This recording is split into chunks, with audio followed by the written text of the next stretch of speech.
Hello everyone, welcome to science curve. हम लोग जो है डिस्कस कर रहे थे डाइजेस्टिव सिस्टम चैप्टर को, और काफ़ी चीज़ हम लोगों ने पढ़ ली है।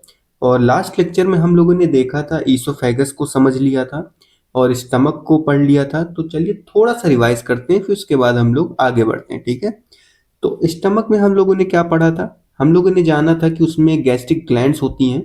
वो क्या करती हैं? गैस्ट्रिक जूस का सिक्रीशन करती हैं।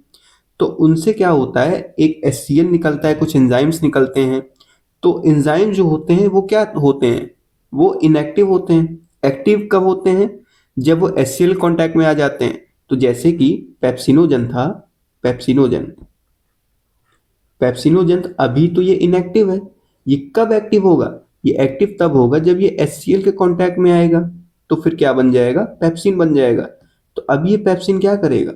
प्रोटीन का डाइजेशन करेगा, लेकिन प्रोटीन का सिर्फ पार्शियल डाइजेशन करेगा, पूरा डाइजेशन नहीं होगा। ठीक है ना? पूरा डाइजेशन कब होता है? जब वो प्रोटीन अमीनो एसिड्स में टूट जाते हैं, है कि नहीं? तो ये चीज थी। तो हम लोगों ने देखा कि स्टमक में किसका डाइजेशन स्टार्ट होता है? प्रोटीन का होता है। ठीक है ना? तो जब ये जो फूड है, जो बोलस है, जब ये गैस्ट्रिक जूस से जब मिल जाता है, तो उसके बाद क्या बन जाता है? हमने बताया था आपको, काइम बन जाता है। तो अब ये काइम जब डाइजेशन हो गया है, जब थोड़ा बहुत जो डाइजेशन होना था, जो पार्शियल डाइजेशन हो गया प्रोटीन का, तो अब ये जो काइम है, जो फूड है, ये धीरे धीरे करके कहाँ आ जाएगा? स्मॉल इंटेस्टाइन में आ जाएगा। तब इसका मतलब ये है कि अब हम लोग को क्या पढ़ना है? स्मॉल इंटेस्टाइन पढ़ना है, छोटी आंत। तो चलिए पहले तो चलिए फिर हम लोग जो है इसको डिस्कस करते हैं, स्मॉल इंटेस्टाइन को। इसको एक में हटा देते हैं। तो फिर हम लोग देखते हैं स्मॉल इंटेस्टाइन को। तो सबसे पहले तो इसकी लेंथ कितनी होती है? 6 से 6.5 मीटर होती है। डायमीटर कितना होता है? 1 इंच होता है। तो और इसके पार्ट्स कितने होते हैं? 3 पार्ट होते हैं। जैसे कि हमने देखा था पेट के कितने पार्ट थे? एक तो फंडस था, एक कार्डिया था, एक पाइलोरस था, है कि नहीं? वैसे ही जो है इसमें भी पार्ट्स होते हैं, छोटी आंत में भी। ड्यूडेनम होता है, जेजुनम होता है, इलियम होता है। तो चलिए हम लोग देखते हैं कि ड्यूडेनम किसको बोलते हैं। वो वाला पार्ट जो पेट से कनेक्ट होता है, मतलब स्मॉल इंटेस्टाइन का वो वाला पार्ट जो पेट से कनेक्ट होता है, उसको हम ड्यूडेनम बोलते हैं। और ये तो जियोजुनम है, ये वाला पार्ट। और ये वाला जो पार्ट है ना, ये वाला पार्ट इलियम होता है। और यही इलियम किससे कनेक्ट होता है? लार्ज इंटेस्टाइन से। ये क्वेश्चन आ सकता है कि सर कौन सा पार्ट स्मॉल इंटेस्टाइन का लार्ज इंटेस्टाइन से कनेक्ट होता है? तो उसका आंसर हो जाएगा इलियम, है कि नहीं? तो होता क्या है कि जैसे कि जो फूड है, जो जो काइम है, वो स्मॉल इंटेस्टाइन में आता है, लेकिन कैसे? सबसे पहले तो यहाँ पे एक वॉल्व होती है। ये क्या होता है? क्लोज होती है, बंद होती है। ये तब ओपन होता है जब पेट में डाइजेशन हो जाता है, जैसे प्रोटीन का पार्शियल डाइजेशन हो गया। तो उसके बाद ही जो है, जब ये पेट में डाइजेशन हो जाएगा, उसके बाद फिर ये वॉल्व ओपन हो जाएगी। तब फिर जाके हमारा जो काइम है, वो फिर जो है धीरे धीरे करके स्मॉल इंटेस्टाइन में आ जाएगा, है कि नहीं? तो देखिए, सबसे पहले फूड जो काइम है वो कहाँ आता है? ड्यूडेनम वाले पार्ट में आता है, स्मॉल इंटेस्टाइन के। तो इसी ड्यूडेनम में दो चीज कनेक्ट होती हैं डक्ट के थ्रू। ध्यान दीजिएगा, डक्ट के थ्रू।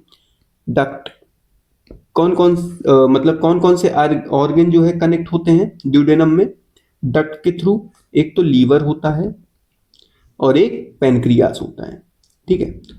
तो स्मॉल इंटेस्टाइन को पढ़ने से पहले सबसे पहले तो अब हमको ये देखना पड़ेगा लीवर और पैंक्रियास को। ठीक है ना? क्योंकि यही हेल्प कर रहे हैं डाइजेशन कराने में, है कि नहीं? तो सबसे पहले हम लोग लीवर पढ़ेंगे, फिर उसके बाद पैंक्रियास को पढ़ेंगे, फिर से हम लोग जो है स्मॉल इंटेस्टाइन पे आ जाएंगे, है कि नहीं? तो चलिए फिर हम लोग जो है लीवर को शुरू करते हैं, ठीक है? तो हम लोग लीवर को पढ़ते हैं। देखिए, लीवर के स्टडी को कहते हैं हेपेटोलॉजी। ठीक है ना?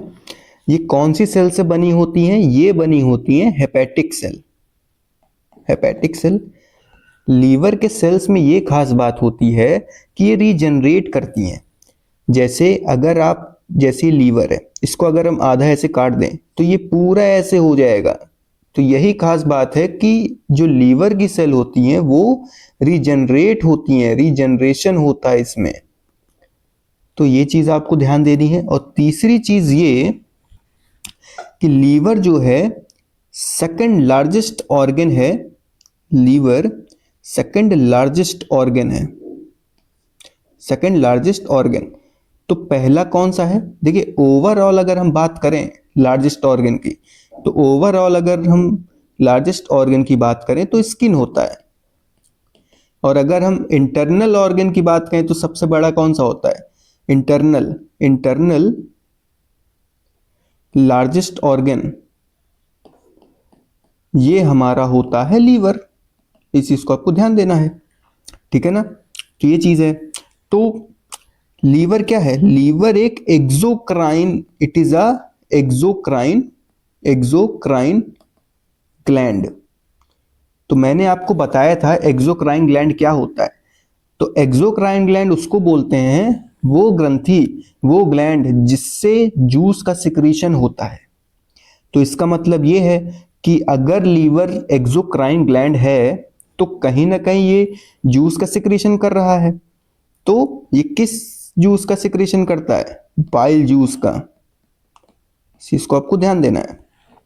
और लीवर क्या है? ये जो है ये हैवीएस्ट ऑर्गन है, इंटरनल, इंटरनल हैवीएस्ट ऑर्गन है ये, ठीक है। और जैसे अगर हम इसकी एवरेज वेट बात करें, इसकी अगर हम एवरेज वेट देखें तो एवरेज वेट जो होता है इसका वो करीब 1.5 kg होता है। तो इस चीज को आपको ध्यान देना है। तो चलिए हम थोड़ा सा और देखते हैं। तो देखिए ये जो लीवर है वो कैसे काम कर रहा है डाइजेशन में।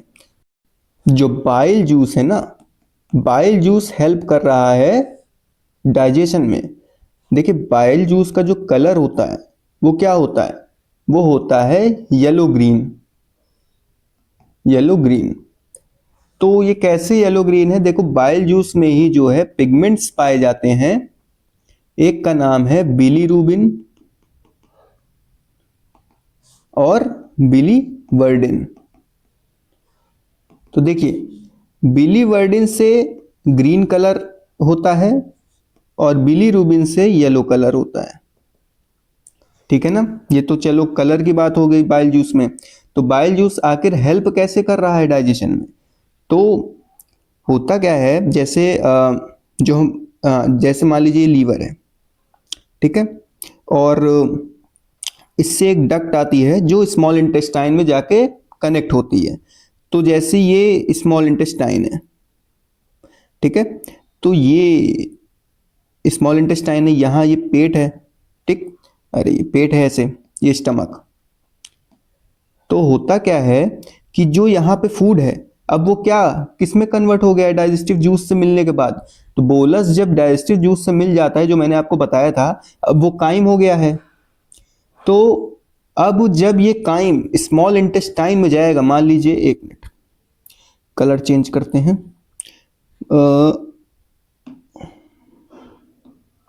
मान लीजिए फूड यहाँ आ गया, ठीक है, ये फूड जो है यहाँ आ गया और मतलब हाँ स्टमक से ये जो काइम है अब ये यहाँ आ गया, स्टमक मतलब कि स्मॉल इंटेस्टाइन में आ गया। तो ये जो डक्ट है, ये जो डक्ट है, ये यहाँ से बाइल जूस का सिक्रीशन होगा और इसमें जो है इससे मिक्स हो जाएगा। जो ये फूड है, जो ये काइम है, अब इससे मिक्स हो जाएगा। तो ये बाइल जूस क्या करेगा? इससे मिक्स होने के बाद जो पहली बात, तो बाइल जूस किसका डाइजेशन कराता है? ये कराता है फैट का। जो बड़े मॉलिक्यूल होते हैं ना फैट के, उसको जो है छोटे छोटे छोटे छोटे मॉलिक्यूल्स में तोड़ देता है।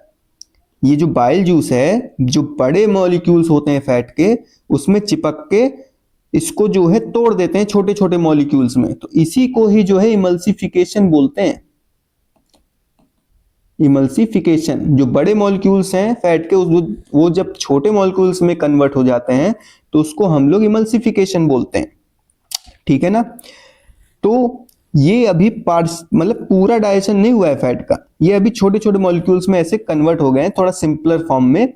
तो अभी ये कब ये पूरा डाइजेशन होगा इसका, तो ये तब होता है इसी में जो है पेंक्रियाटिक जूस मिक्स होते हैं, वो क्या करते हैं फिर इसको तोड़ देते हैं, पूरा इसको फैटी एसिड में कन्वर्ट कर देंगे। जो फैट होता है वो उसका पाचन होने के बाद क्या होता है, फैटी एसिड में टूटता है। तो जब ये पेंक्रियाटिक जूस अब इससे मिलेगा, ये जो छोटे छोटे मॉलिक्यूल से, तब जाके फिर किसका डाइजेशन होगा, फैट का हो जाएगा डाइजेशन, है कि नहीं। तो इसका मतलब ये है कि हम लोग को जो है अब पैंक्रियाज भी पढ़ना पड़ेगा। तो चलिए पहले हम लोग थोड़ा सा पैंक्रियाज पढ़ लेते हैं। तो देखिए अग्नाशय, इसको हिंदी में अग्नाशय बोलते हैं। तो सबसे पहले पैंक्रियाज की खोज किसने की थी, लैंगर हंस ने, ठीक है, लैंगर हंस ने की थी। और इसकी लोकेशन कहाँ पे है, ये पेट के नीचे होता है, नहीं नहीं पेट के पीछे होता है और लीवर के नीचे होता है। तो पैंक्रियाज जो है ये हार्मोन्स का सिक्रीशन करता है और किसका सिक्रीशन करता है, जूस का, ठीक है। तो मैंने आपको बताया था कि जो ग्लैंड, जो ग्रंथि हार्मोन्स का सिक्रीशन करती है उसको क्या बोलते हैं, एंडोक्राइन बोलते हैं।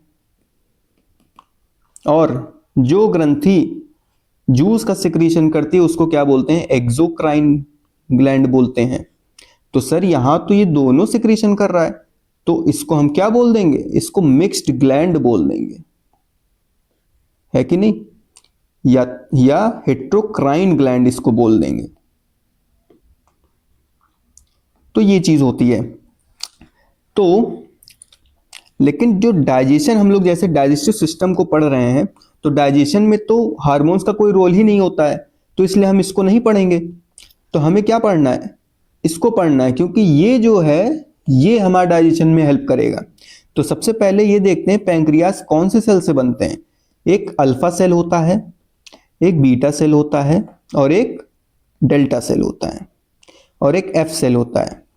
ये जो तीन सेल है ये क्या करते हैं, सिक्रीशन करते हैं किसका, ये हार्मोन्स का सिक्रीशन करते हैं, और इन्हीं को जो है आइलेट्स ऑफ लैंगर हैंस बोलते हैं, है कि नहीं। ये जो एफ सेल होती है ये सिक्रीशन करती है पैंक्रियाटिक जूस का। तो हमें तो अब यही पढ़ना है एफ सेल को, क्योंकि यही पैंक्रियाटिक जूस निकाला है। हमने बताया ना आपको, हमारा जो डाइजेशन में जो हेल्प करेगा वो जूस करते हैं, तो हमको एफ सेल को पढ़ना है, ठीक है। तो चलिए देखते हैं कौन कौन से मतलब एंजाइम्स इससे निकलते हैं। देखिए इसमें एमाइलेज निकलता है, मतलब एंजाइम है ये, ट्रिप्सिन एंजाइम है और लाइपेज एंजाइम है। तो एमाइलेज क्या करता है, पहली बात जो स्टार्च है, जो मुंह में हमने बताया था आपको कि वो माल्टोज में कन्वर्ट हुआ था, तो पूरा कन्वर्ट तो हुआ नहीं था, मतलब जितने भी कार्बोहाइड्रेट थे वो सारे माल्टोज में कन्वर्ट नहीं हुए थे, कुछ ही हुए थे। तो जो नहीं हुए थे वो जो है, जो माल्टोज, जो कार्बोहाइड्रेट है उसको ये क्या करेगा, उसको ये कन्वर्ट कर देगा। ये अमाइलेज एंजाइम क्या करेगा, कार्बोहाइड्रेट को माल्टोज में कन्वर्ट कर देगा। अभी पूरा डाइजेशन नहीं हुआ है, अभी सिर्फ माल्टोज में कन्वर्ट किया है, ठीक है ना। जो मुंह में पूरा कन्वर्ट नहीं हुआ था उसको जो है कार्बोहाइड्रेट यहां पे जाके पैंक्रियाज ने इसको कन्वर्ट कर दिया। अब ट्रिप्सिन क्या करता है, जो प्रोटीन था जो पेप्टाइड्स में कन्वर्ट हुए थे स्टमक में, अब वो ट्रिप्सिन के कांटेक्ट में जब आएंगे, मतलब जो पेप्टाइड है, पेप्टाइड जब ये ट्रिप्सिन से मिक्स हुए तब ये अब जो है ये अमीनो एसिड में टूट गए। तो अब क्या हुआ, प्रोटीन का डाइजेशन यहां हो गया पैंक्रियाज के हेल्प से, ठीक है ना। मतलब ये उसी के डक, मतलब चलिए हम इसको बताएंगे आपको आगे। जैसे लाइपेज, अब लाइपेज को देखिए, अब ये लाइपेज क्या है, ये क्या करता है, जो मैंने आपको बताया, जो पैंक्रियाटिक जूस है, यहां आपको मैं समझाता हूं दूसरे में। ये देखिए, ये यहां ये पैंक्रियाज है, देखिए ये लीवर है, यहां से बाइल जूस आ रहा है, ठीक है। ये गॉल ब्लैडर है, ये बाइल जूस आ रहा है, और यहां से पैंक्रियाटिक जूस आ रहा है। पहले बाइल जूस जो आया यहाँ पे फूड है, इस फैट को छोटे छोटे मॉलिक्यूल्स में तोड़ दिया, और यहाँ से पैंक्रियाटिक जूस आ रहा। अब जब इससे मिक्स होगा, ये जब छोटे छोटे मॉलिक्यूल्स में टूटने के बाद जब इससे मिक्स होगा, कौन मिक्स होगा? Lipase enzyme. पैंक्रियाटिक जूस में लाइपेज एंजाइम होता है, वो इसको जो है फैट को जो है पूरा फैटी एसिड में तोड़ देगा। ये चीज, ठीक है ना। जो लाइपेज एंजाइम यहाँ पैंक्रियाटिक जूस से आ रहा है, अब ये छोटे छोटे मॉलिक्यूल से मिक्स हो जाएगा, तो फिर इसको फैटी एसिड में तोड़ दिया, तो मतलब फैट का डाइजेशन हो गया। वैसे ही जो है, इसी में ही जो है ट्रिप्सिन एंजाइम भी आता है। तो जब यहाँ पे मिक्स होता है ना, जो यहाँ प्रोटीन इस फूड में होगा वो पेप्टाइड्स फॉर्म में है, क्योंकि स्टमक में तो पेप्टाइड फॉर्म में वो हो गया। जब यहाँ पे जब ये ट्रिप्सिन से मिला तो फिर उसको जो है किस में तोड़ दिया? अमीनो एसिड में तोड़ दिया। तो ये चीज था। वैसे मैंने आपको एमाइलेज को बता दिया है कि नहीं। तो अब जो है, अब ये आगे बढ़ेगा जब इंटेस्टाइनल जूस, जो स्मॉल इंटेस्टाइन होता है ना, उनसे जो है जूस निकलते हैं, एंजाइम्स निकलते हैं। एक तो माल्टेज निकलता है।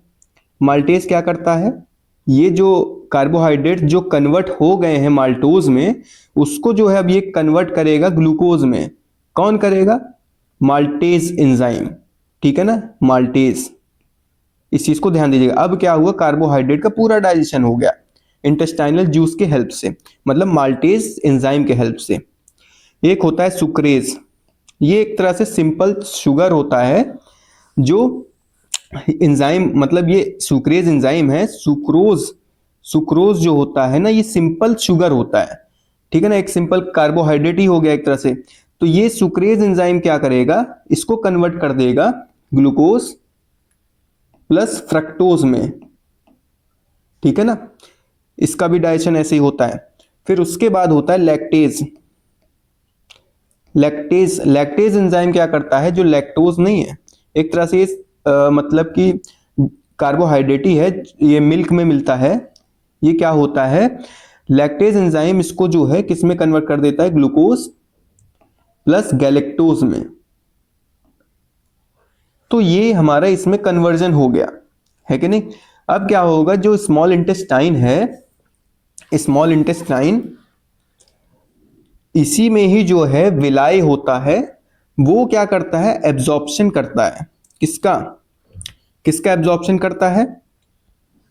एक मिनट देखिए, विलाय जो है, विलाय ये स्मॉल इंटेस्टाइन में होता है, ये एब्जॉर्प्शन करेगा अब इन्हीं सबका, अमीनो एसिड्स का, और जो कार्बोहाइड्रेट जो कन्वर्ट हो गया ग्लूकोज का, और जो फैटी एसिड्स है। तो अब ये सिंपल फॉर्म में हो गया ना, तो अब इसको जो है ये विलाय जो है क्या करेगा? एब्जॉर्ब कर लेगा। फिर ये ब्लड में घुल जाएगा, फिर ये कहाँ जाएगा? हमारी सेल्स में जाएगी। फिर सेल्स क्या करेंगे? इसका यूज करेंगे, इसी न्यूट्रिएंट्स का, फिर हम लोग को फिर एनर्जी मिलती है। ये सब होता है कि नहीं। तो अब हम लोग देखते हैं, हमारा तो वो सब हो गया डाइजेशन। अब देखते हैं लार्ज इंटेस्टाइन में क्या होता है। देखिए, इसकी लेंथ की बात करें तो 1 से 1.5 मीटर होती है। इसकी डायमीटर की बात करें तो 3 इंच होती है। इसको लार्ज इसीलिए बोलते हैं क्योंकि इसका जो चौड़ाई है, जो डायमीटर है, ज्यादा होता है स्मॉल इंटेस्टाइन से, इसीलिए इसको हम लार्ज इंटेस्टाइन बोल देते हैं। तो इसके पार्ट्स को हम लोग देखते हैं। ये वाला जो पार्ट है ना, ये, इसको हम लोग सीकम बोलते हैं। उसके बाद ये जो होता है, ये यहां तक जो है, ये होता है हमारा कॉलन, और रेक्टम ये वाला पार्ट होता है, और लास्ट में एनस होता है। जो वाटर का जो एब्जॉर्प्शन होता है वो कहाँ होता है? वो हमारा कॉलन वाले पार्ट में होता है, ठीक है ना। इस चीज को ध्यान देना है। अब जो अनडाइजेस्टेड जो फूड है वो क्या होगा? अब ये लार्ज इंटेस्टाइन में आएगा। फिर जो बैक्टीरिया होते हैं ना, गुड बैक्टीरिया उसको बोलते हैं, वो क्या करते हैं? इसको फर्मेंट करते हैं, इसको तोड़ते हैं, ठीक है ना। तो इसमें गुड बैक्टीरिया का भी रोल होता है। फिर फॉर्मेशन होता है, वो जो अनडाइजेस्टेड होते हैं, फेसिस उसको बोलते हैं, फेसिस, ठीक है ना। फिर ये यहाँ पे जो है ये इकट्ठा हो जाता है सारा वेस्ट, उसके बाद फिर ये अनस के थ्रू निकाल दिया जाता है। तो ये चीजें थी डाइजेशन में, और ये चैप्टर यहीं एंड होता है। पूरा हम लोगों ने देख लिया एक एक चीज को। जितना भी एग्जाम्स के लिए रेलेवेंट है उसको हम लोगों ने पूरा अच्छे से समझ लिया है। बाकी जो थोड़ा बहुत जो छूटा भी है वो हम लोग प्रीवियस ईयर के क्वेश्चंस में पूरा कवर कर लेंगे, ठीक है ना। तो हम लोग का डायसिस सिस्टम चैप्टर आज खत्म होता है, तो हम लोग फिर नेक्स्ट चैप्टर में मिलेंगे। पहले तो हम लोग नेक्स्ट लेक्चर में पूरा प्रीवियस ईयर के क्वेश्चंस करेंगे जितने भी आए हुए हैं रेलवे में, ठीक है ना। तो चलिए फिर हम लोग नेक्स्ट लेक्चर में मिलेंगे।